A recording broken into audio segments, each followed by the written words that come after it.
Oscar Bevis, IFL TV, proudly sponsored by Velas here in Las Vegas outside the gorgeous MGM Grand, and I'm joined by El Animal, Filip Hrgovic. How are you, mate?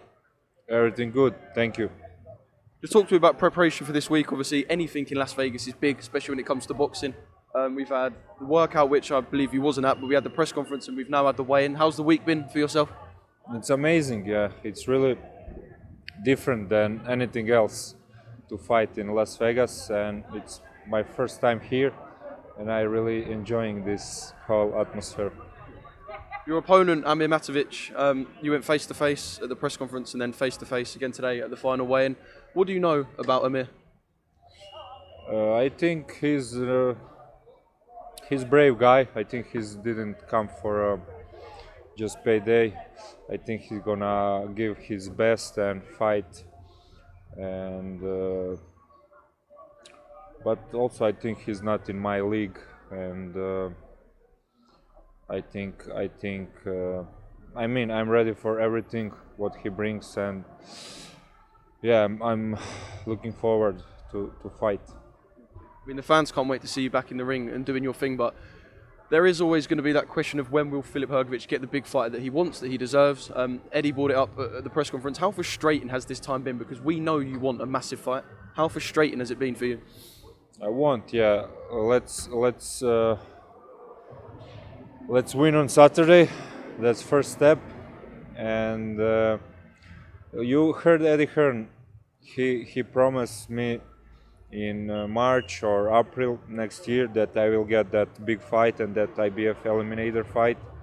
So hopefully we're not gonna wait so long for that big fight, and I really feel ready for anyone, and I just can't wait. I just feel like I'm warm up with these 13-14 fights, and it was nothing for me. I just warm up, and I want good fights, good names, good opponents.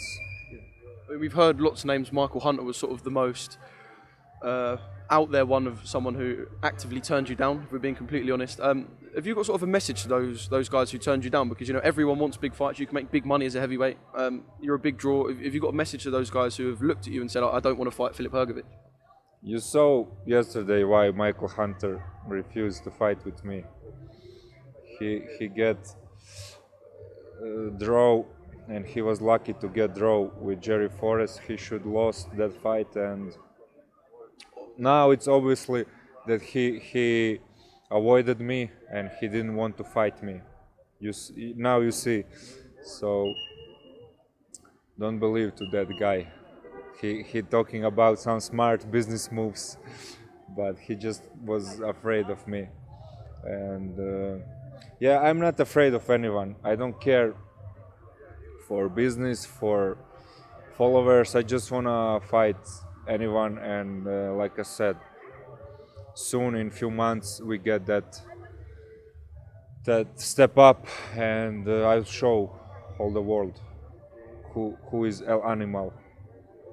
We can't wait to see who is El Animal, of course. Do you put any blame on Eddie Hearn? Because he said, look, I'm meant to be the one delivering fights. I think you had a joke at the press conference and said, you're the man to deliver it for me. I know it's obviously been hard for him, but do you put any blame towards Eddie at all?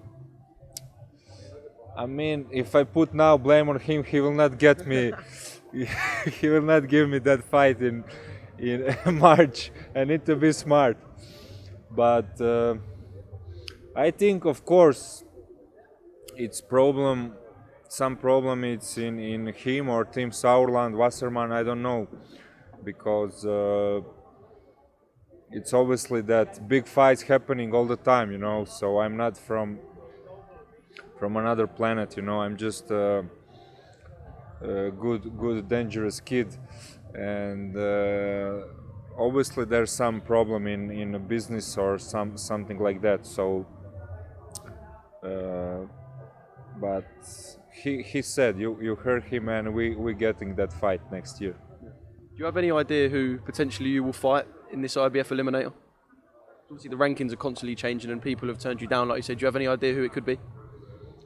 It could be Zhang. They're talking about Zhang Zilei from China. that's the main name what they're talking about, and Martin Bacola, and I don't know, some other few names, but let's see. Let's win on Saturday and see what's going on, and I hope so. Before end of this year, things need to be clear and the fight need to be announced, and I need to get 12 weeks to prepare and to deliver a big KO. Just finally, what sort of statement are we going to see you make on Saturday? What can you sort of tell the fans and promise the fans that they will see if they tune in? Yeah, tune in, subscribe to the zone if you're not subscribed yet, and it's gonna be a great night. Not only me, the whole event is amazing, but future heavyweight champion of the world is also on the undercard. And tune in. See you on Saturday.